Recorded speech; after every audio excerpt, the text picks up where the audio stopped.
আসসালামু আলাইকুম প্রিয় দর্শক, সবাই কেমন আছেন? আশা করছি সবাই ভালো আছেন। আপনারা দেখতে পাচ্ছেন আমার ফোনের স্ক্রিনে যে এই যে অপশনটা, আজকে কিন্তু আমাদের এখানে কতটুকু তাপমাত্রা চলতেছে, কতটুকু সেলসিয়াস রোদ এবং কতটুকু গরম, এটা কিন্তু আমাদের ফোনের স্ক্রিনে শো করতেছে। আমাকে অনেকেই এভাবে স্ক্রিনশট দিয়ে, এসএমএস দিয়ে, আমি অন্য একটা ভিডিওতে দেখিয়েছিলাম। আমাকে অনেকেই স্ক্রিনশট দিয়ে দেখিয়ে দিয়েছে যে ভাই এই অপশনটা আপনি কিভাবে করছেন, এই কাজটা কিভাবে করছেন।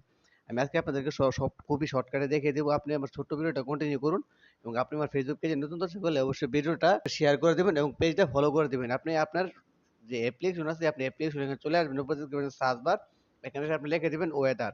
আপনি এখানে ওয়েদার লিখে দেখতে পাচ্ছেন, ওয়েদার একটা অ্যাপ্লিকেশন চলে আসছে। এখানে আপনারা শুধু একটা ওপেন করে দিবেন। এখানে ওপেন করে দেওয়ার পরে এখান থেকে আপনি আপনার ফোনের স্ক্রিনে একটু চাপ দিয়ে ধরবেন। তারপর এখান থেকে দেখতে পাচ্ছেন যে এই যে একটা অপশন দেওয়া আছে, সেই অপশনের উপরে আপনি একটা ক্লিক করে দিবেন। এই যে এই অপশনের উপরে ক্লিক করে দিলে এখান থেকে দেখতে পাচ্ছেন অপশনের উপরে ক্লিক করে দিলাম।